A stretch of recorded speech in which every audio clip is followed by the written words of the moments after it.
Welcome back to the Just As I Am podcast. It is your favorite friend, per usual, Nicole, and on this episode, we are hitting the Uno reverse card because why do things in order? So, we are going to be talking about Jacob and Esau.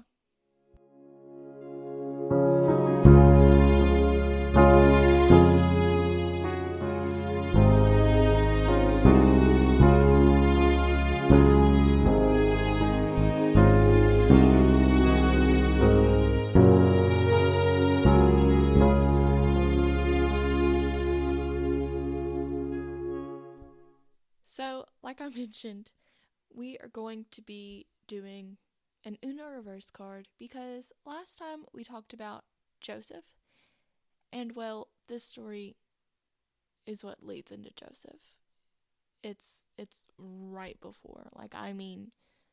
This story, boom, chapter, next story.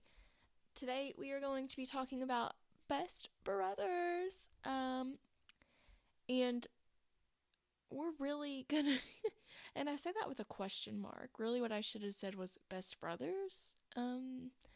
No, today we are going to be covering the third poll option. If you have been keeping up, you know that I did a poll on Facebook, Just As I Am Facebook, I think is what it is. So go find it. And the choices on that poll were Job, Joseph, and Jacob and Esau. Why did I pick 3 J Bible stories? I have no idea. That's just how it happened. So we're going with it. And we have already covered Job and Joseph. We covered Joseph last time, so maybe we should have done this one. But in all technicality, what I did was went by the ones that had the most votes. So first it was Job, then Joseph got the second, and then here we are. So we've covered, like I said, Job and Joseph now, and we're going to talk about Jacob and Esau and go into a little bit of Jacob's story. So Jacob is definitely a prominent person in the Old Testament, for sure in Genesis. He came in with a bang and he left with a bang. So what we are going to be doing is just starting from the very beginning. And where this is at is in Genesis. We're going to start in Genesis chapter 25, verse 19, with the birth of Jacob and Esau. So we find that Isaac, Abraham's son Isaac, is now 40 years old when he takes Rebekah as his wife. So guys and gals out there, it's never too late, apparently. After a while, Isaac prays to God on behalf of Rebekah because she is childless. And the Lord listens, and Rebekah becomes pregnant. And we learn that while she's pregnant with what, I guess without the technology we have today, you would assume one baby. But in reality, she was pregnant with twins. And these twins constantly struggled with each other, okay? In the womb, they were constantly, I guess, doing what siblings do and wrestling and just not giving their mom a good time. So we learn that, she asked God, why, as we would typically do, why will they not just be good little children and behave themselves, do an occasional stretch, but, come on, guys. And God has kind of a not-so-simple explanation. He doesn't give you just have 2 in there, it is what it is. But he tells her that there are 2 nations in your womb. 2 nations, 2 prophets. One will be stronger than the other, and the older will serve the younger. And you're probably like, but they're twins. Well, they don't come out at the same time, so there's going to be an older one. During their birth, Esau came first, And I don't I don't know if, nervous, scared. I don't know what my reaction would be, and I certainly don't know what their reaction would be. But Esau came out red and very hairy. What beautiful characteristics in a newborn.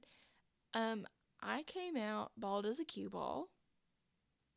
So, and I know that not every baby is the same, obviously. I mean, genetics and all that stuff.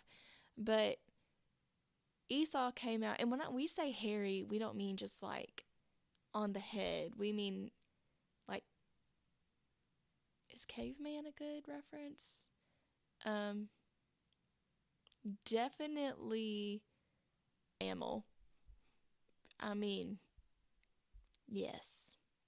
What kind? I mean, humans are mammals, but red panda kind of mammal? I don't know. Baby Esau was a very hairy ginger. Um, when Jacob came out, he was grasping Esau's heel. Why, once again, why can't we just act right, boys? No, his hand, usually it's like, oh no, the umbilical cord was wrapped around, their neck, or they're holding on to their umbilical cord. No, Jacob had his handful of Esau's heel. At this time, Isaac was 60 years old. He became a daddy at 60 years old. And used to when you're younger, you're like, wow, 60, that's old. Which, don't get me wrong, that's 5 years away from retirement age. But now you kind of think of it and you're like, oh, wow. Would I want to have children at 60? Absolutely not. But, I mean, like we said earlier, you've got nothing but time. You've got plenty of it. We learned that as they grow up, Esau is a sporty, outdoorsy, athletic kind of guy, and Jacob is essentially a homebody. He does not like doing any of the things that Esau likes doing. Esau was Isaac's favorite, and Jacob was Rebecca's favorite.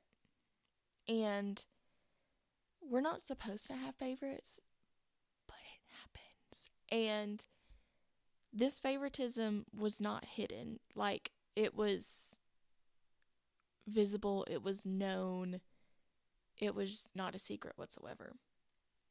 And one day, Jacob was making stew, that homebody kind of boy, He was making stew, and Esau came in from hunting or whatever, begging, feed me, brother, begging for some. Instead of being like, yeah, sure, here, Jacob goes, all right, sell me your birthright. For a cup of this stew, give me your birthright. Which is weird in today's culture. We don't really have, like, birthrights or whatever. I mean, we got the wills and stuff. It's broken up. But anyways, so that's what happened. Instead of just being like, oh man, sure, yeah, bro, he was like, give me the birthright.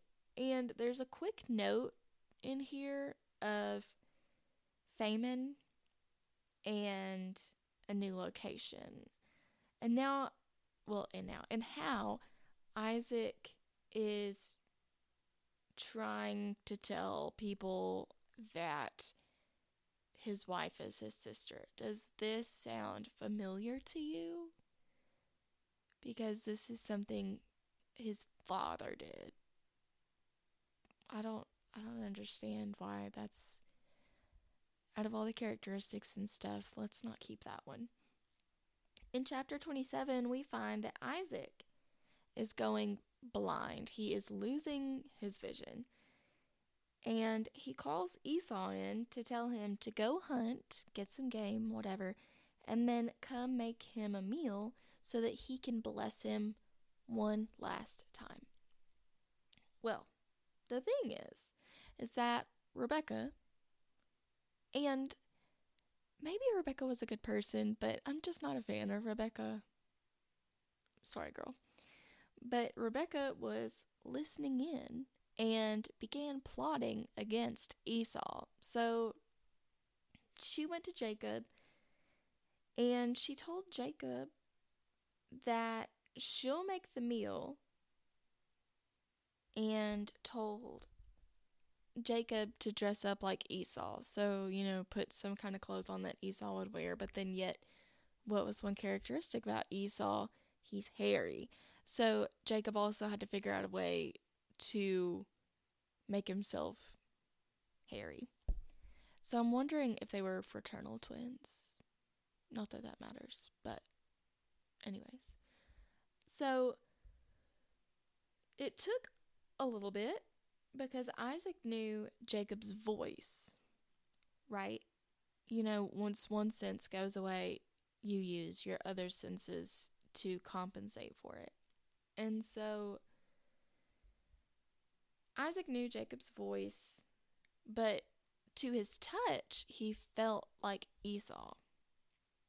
Eventually, Isaac, gave in and gave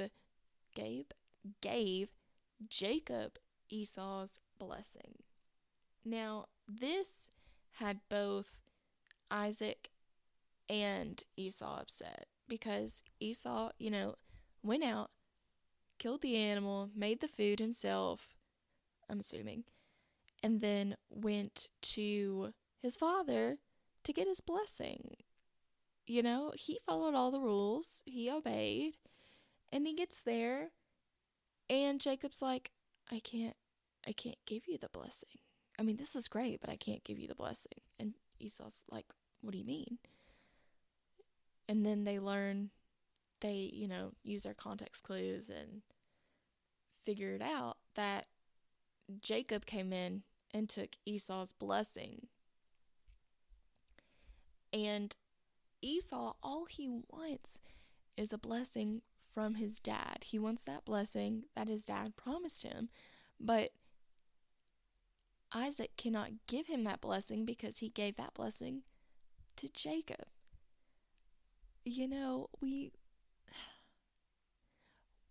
I'm not a fan of Rebecca, but it seems to me that Rebecca has tainted Jacob, and it's just all going downhill from now. I don't know what to tell you. At the end of this little debacle, Isaac tells Esau, he's like, well, I mean, I can't give you a blessing, but now your brother is master over you. How wonderful. Esau had to have been weeping, wailing, crying, screaming. He had to be doing the things. Naturally, Esau now held a grudge against his brother. Very valid. And Esau decided that once Isaac was gone, he was going to kill Jacob. He was like, you know what? We're going to get rid of this problem right now, but we're going to be good to our dad. We're going to let him go first and not have to have the pain of losing a son. Anyways, well, mother dearest, Rebecca went to Isaac and, hold on, let me back up. No, I was right. Well, mother dearest got word of this, and she told Jacob to basically get out of town, to get out of Dodge, to get out of here, go where it's safe, until Esau calms down a little bit. And then she'll send word for you to come back. Well, Rebecca went to Isaac and told him that she didn't want Jacob marrying a Canaanite. So they sent Jacob off, essentially, if you go in and read, to marry one of his cousins. I'm pretty sure that's the family tree lineage that I got. And Esau learns of this and goes and gets another wife. So apparently, because that's kind of how it's worded, Esau already has a couple of wives. The number, to be exact, I'm not sure, but Esau goes and he gets him another one.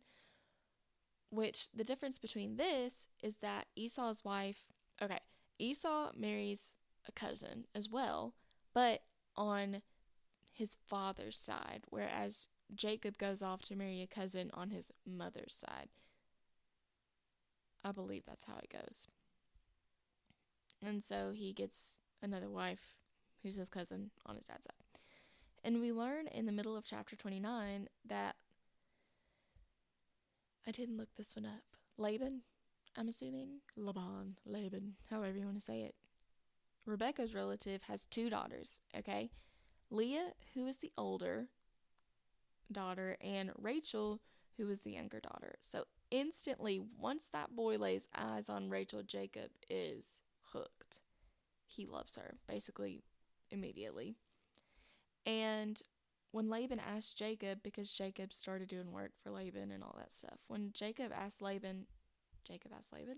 asked Jacob, what are your wages? You've been doing all this work for me, even though you're family, you shouldn't do it for free. And so he asks him what Jacob wants for that. And Jacob responds, in 7 years, give me Rachel.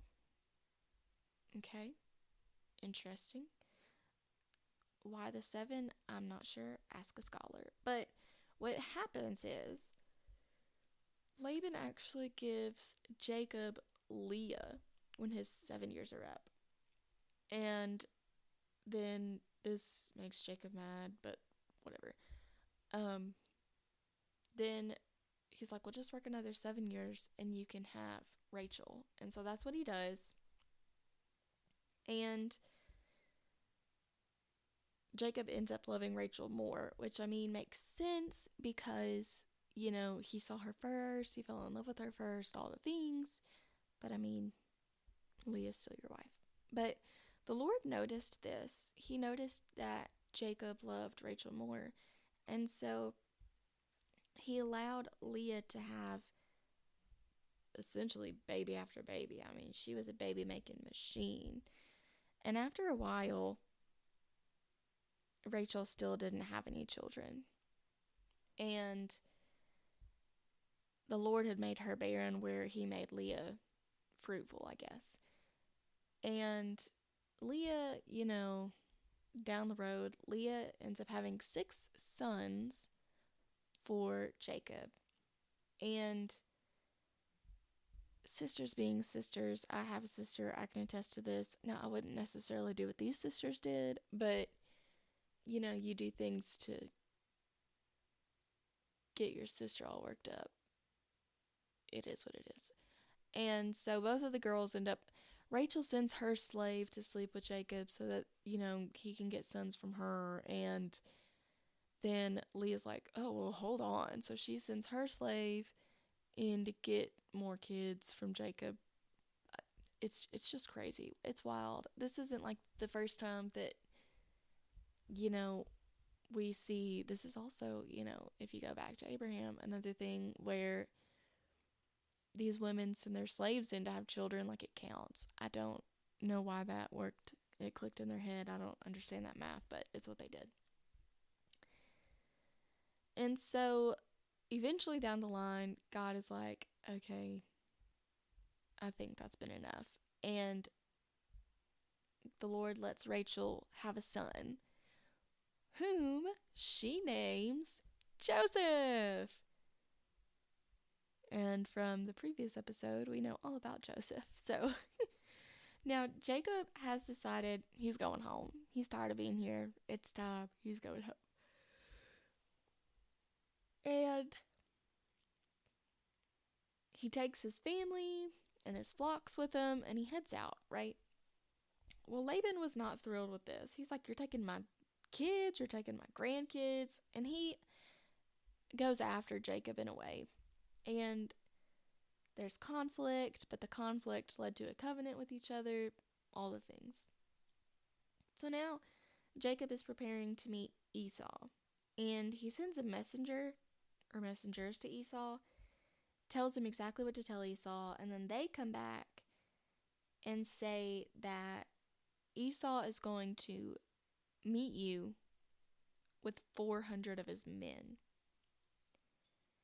And this does, in fact, make Jacob a little nervous. If somebody who did wrong and you're going back to see them, And you have to think about it with the math, okay? So I'm not quite exactly sure how long Jacob was there before the first 7 years started, but he was there at least 14 years. Okay, so let's say, I mean, over a decade and a half at this point. And so he's going home. I mean, he still doesn't, they don't have media and, um, I guess, messaging like we do today. They don't have regular mail. They don't have email, fax machine. Um, they can't just send a postcard. And so, I don't know. Jacob went into this completely blind, unknowing what his brother was thinking or feeling. And he went and he heard that his brother is coming with 400 men. Oh, delightful. I would, in fact, probably be a little terrified myself because, I mean, going into something like that and not knowing exactly what the outcome is going to be, which I do that a lot in today's time, anyways. So I feel it. Now, in chapter 33, we see that the brothers reunite, and Jacob sees Esau coming and is getting everyone into position for whatever happens. So he is putting the children with their appropriate mother. So Rachel has Joseph, Leah has all of her kids, and then the slave women have their children that they had with Jacob. And what we find is that Esau comes running so excited to see his brother. This man is hyped up. He comes, he jumps, he hugs, he kisses. He's so excited to see his little brother. And in chapter 34, it kind of gives us a side story to, I'm assuming, Dine, I don't know, the only girl out of this whole bunch of Joseph, my goodness, Jacob and Leah's children, the only daughter. What happens is she's out and about and ends up getting raped by this other guy's daughter. Okay, and that's, well, maybe these two things are equally crazy. I don't know. But what happens is, she gets raped, and as protective men, for sure, in the family, all of the brothers were very upset about this, and the dad was upset. But the crazy thing is that the father of the person who did this comes to Jacob and the brothers and is like, hey, my son is obsessed with your daughter. He loves her. He wants to marry her. Will you give your daughter to my son to marry? I'm sorry, what? Do you even know what your son has done? And they haven't said anything about it yet. They're being really cool a little bit.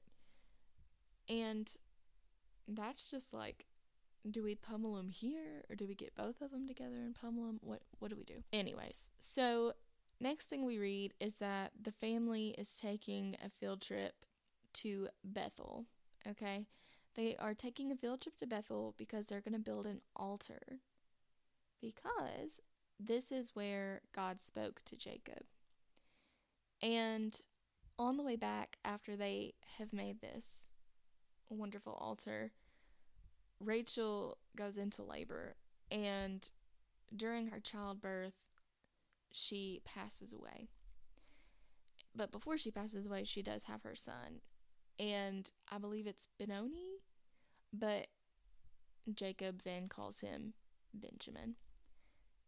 And, as Jacob loved Rachel with all his heart, he did bury her and leave a marker on her grave. And if you read your Bible, it says that marker is still there to this day. So I'm wondering if that still holds true and where that might be. Next, in Genesis chapter 35, verses 23 through 26, we get a list of all of Jacob's kids. This mom and these kids, this mom and these kids. My goodness, sister wives. And now we find out that at 180 years old, Isaac finally passes away. The man got married at 40, had children at 60, and now he passes away. He got married, had children, sees those children fight, sees both of his children come back, reunite, and then he can pass away, or he does pass away. And both of the brothers, did love their father, and so they take the time and bury him. And now we end in chapter 36, where we get a list of Esau's family. So like we had a list of Jacob's family, now we have a list of Esau's family. And like one brother like the other, they had more than one wife, so it goes into a little bit of detail on that. And this leads into the story of Joseph that we did in fact cover in the last episode. So maybe I should start doing things chronologically. I don't know. But I know you were out there listening, and I know that you might want to hear something specific, so please let me know what you would like to talk about. And it doesn't have to be a Bible story. It could just be something about life. It could be something about, well, I love history, so I would say history, but I mean, just anything. I am a talker, and I would love to talk about anything if that's what you want me to talk about. So, I hope that this even broadens your knowledge on Joseph. So if you did not listen to the last episode, here you go. Listen to it now, because perfect. It goes just bing, bang, boom, right? So thanks for listening, and I sure will catch you on the next episode. Bye, friends.